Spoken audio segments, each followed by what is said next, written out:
We had 7 homes go pending this last week, all throughout La Jolla, from June 8th until June 14th. And I'm not surprised that 4 out of 7 of them have zero history of price reductions at roughly 57%. 2 out of 7 have 2 history of price reductions at roughly 29%. And then only 1 of them has a history of 3 price cuts, which is 1 out of 7, roughly 14%. The one with 3 price reductions took 216 days to go pending from the initial list date. Initially listed at $3.35 million, latest list price was $2.9 million, which was the price that attracted an offer for them. The 4 with zero history of price reductions moved fast, meaning they were priced correctly. $3.15 million in 5 days, $6.995 million in 15 days, $5.499 million in 10 days, and $2.795 million in 13 days. And remember, the pending prices are the latest list prices, so we don't know what it's in contract for, okay?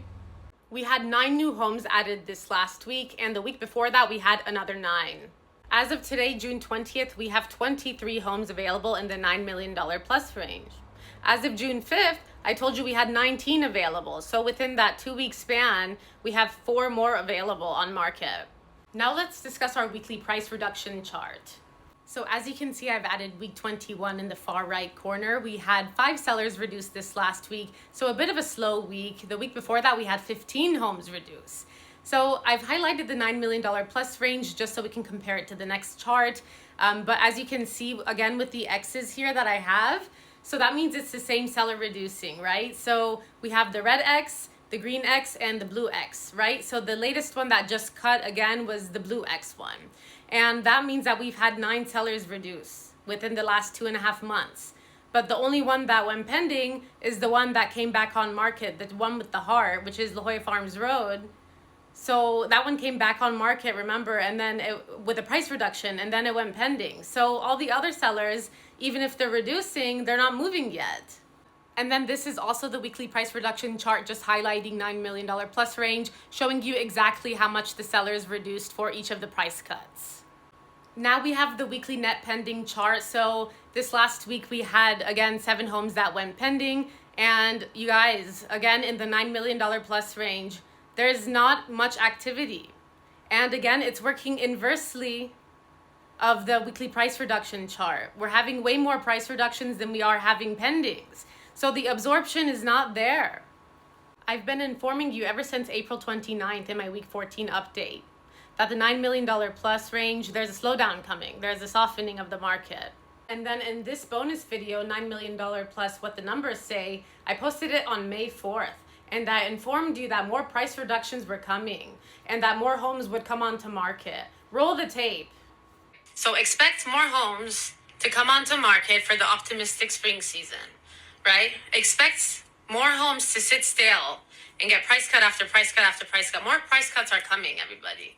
More price cuts are coming. So that video I posted came out on the 4th of May. We had 5 price reductions in the $9 million plus range since my video dropped, just as I said. The 750K one that you see there came out on the 8th. That was May 8th. The other one for 495K was on May 5th. So they came after my video. So based off the data for the $9 million plus range, my best advice would be to hold right now, unless you really have to sell your house, which you may even want to consider off market too. That may be an option. But right now, based off the data, the absorption is not there. We're seeing more homes reducing. We're seeing more homes coming on market, and the homes are not moving, you guys. They're not moving, and then your home may end up selling for less than it should because the buyers are waiting on the sidelines. So I think right now, you may need to think about it.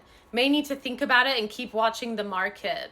And believe me, I understand that your home is extremely stunning, extremely unique, and any buyer would be lucky to have your house, yes. But the thing is that a lot of these other sellers feel the same way about their homes, which are extremely stunning, and the buyers are still not coming right now. So that's where, you might have to think about just the timing. I'm not saying don't sell ever, but I'm just saying maybe think about the timing where you have a higher probability of getting the buyer for the right price. That's something you may need to consider. And then decide when to come on market once we see more bites happening. Then that's your signal. And again, I'm Ravanbach, your La Jolla native insider and market analyst, and I'll see you next week.